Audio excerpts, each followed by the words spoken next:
எல்லாரும் இப்போது healthy life ஸ்டைலுக்கு மாறிட்டு வரோம்ல. முதல்ல எல்லார் வீட்லேயுமே மாற்றிக்க வேண்டிய முக்கியமான விஷயங்கள் என்ன அப்படின்னா, இந்த மசாலா பவுடர் எல்லாமே கடையில் வாங்குறத முற்றிலுமாக நிறுத்திடணும். முடிஞ்ச அளவுக்கு முக்கியமானது எல்லாமே நம்ம வீட்லேயே ப்ரிப்பேர் பண்ணிக்கணும் அப்படின்னா நமக்கு அது உடம்புக்கு ரொம்ப ஆரோக்கியமானதும் கூட, நம்ம பணமும் அதிகமாக மிச்சமாகும் அதில். அந்த வகையில் எனக்கு மாதத்துக்கு ஒரு 2 தடவையாவது இந்த மிளகுத்தூள் அரைக்க வேண்டியது வந்துடும். நீங்கள் நினைக்கலாம், ஏன் மாதத்துக்கு 2 தடவை அரைக்கிறீங்க, ஒரே டைமாக அதுக்கு 100 கிராம் போட்டு அரைச்சி வச்சுக்கலாமே நினைப்பீங்க.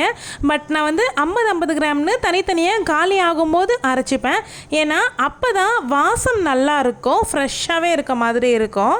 நான் பொரியல்களுக்கு எல்லாமே லாஸ்ட்டில் கொஞ்சம் மிளகுத்தூள் தூவுவேன். அதாவது அவரைக்காய் பொரியல், இந்த மாதிரி கத்திரிக்காய், முருங்கைக்காய், உருளைக்கிழங்கு போட்டு செய்வோம்ல ஒரு பொரியல், அந்த பொரியல் எல்லாத்துக்குமே மிளகுத்தூள் லாஸ்ட்டில் தூவுறது வழக்கம் உண்டு. அதனால் எனக்கு அதிகமாகவே செலவாகும்.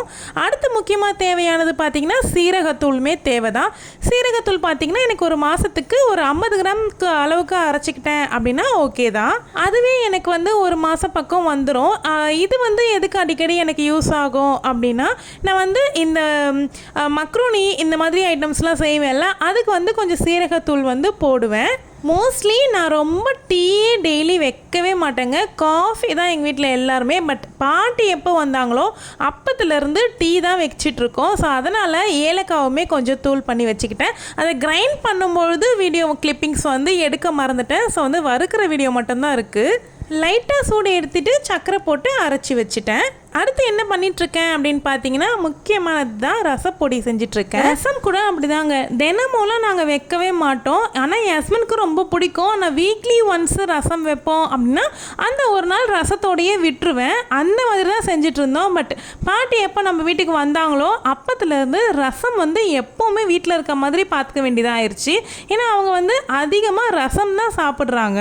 அவங்க கூட்டு செஞ்சாலோ அல்லது குருமா செஞ்சாலோ இந்த மாதிரி ஐட்டம்ஸ் எல்லாமே அவங்க சாதத்துக்கு போட்டுக்கிறதுக்கு எனக்கு பிடிக்காது. நான் ரசம் ஊற்றிக்கிட்டு சைடில் நான் கூட்டு வச்சுக்கிறேன் அந்த மாதிரி சொல்லுவாங்களா. அதுலேருந்து எனக்கு ரசம் அதிகமாக வைக்க வேண்டி வந்துடுது. ஸோ அப்பப்போ அரைச்சி வச்சேன் அப்படின்னா அதனுடைய அடியில் ரொம்பவே வேஸ்டேஜ் போகிற மாதிரி இருக்குது. ஸோ ரசம் பொடி இப்போ புதுசாக தான் நான் செய்ய ஆரம்பிச்சிருக்கேன். ஒரு மாதத்துக்கு தேவையான அளவுக்கு நான் ரசம் பொடி அரைச்சி வச்சேன் இந்த தடவை. அதுவுமே எனக்கு அரைக்க தெரியாது. பாட்டிக்கிட்ட கேட்டு என்னென்ன இன்க்ரீடியன்ட்ஸ்லாம் போடணும் அப்படின்னு கேட்டு தான் நான் அரைச்சி வச்சுக்கிட்டு இருக்கேன். வீட்டில் வயசானவங்க இருக்காங்க அப்படிங்கிற பட்சத்தில் தினமுமே ரசம் கொடுக்கறது ரொம்பவே நல்லது தான், ஜீரணத்துக்கு நல்லது.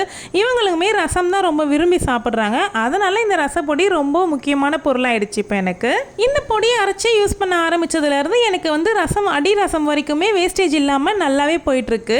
இப்படி பண்ணி வச்சுக்கிறதுனால நமக்கு உடம்புக்கு ஆரோக்கியம் மட்டும் இல்லாமல் நம்மளுடைய பணமுமே நிறைய மிச்சப்படும். சிக்கனமான வாழ்க்கை வாழறதுல எந்த தப்புமே இல்லைங்க. தேவையான அளவுக்கு சாப்பிட்டுட்டு நம்ம சிக்கனை படுத்துறது எந்த தப்பும் இல்லைங்க. கஞ்சத்தனம் மட்டும்தான் இருக்கக்கூடாது, சிக்கனமாக வாழலாம். நம்ம 3 வேளை உணவு சாப்பிடாம ஒன்றுமே சிக்கனை பண்ணி மிச்சம் பண்ண போகிறது கிடையாதுங்க. நம்ம நல்லா சாப்பிட்டு வேஸ்டேஜ் இல்லாமல் செய்தோம் அப்படின்னாவே சிக்கன் பேர் தான். வீடியோ பிடிச்சிருந்தா வீடியோவை லைக் பண்ணிக்கோங்க, சப்ஸ்கிரைப் பண்ணிக்கோங்க. தேங்க்யூ.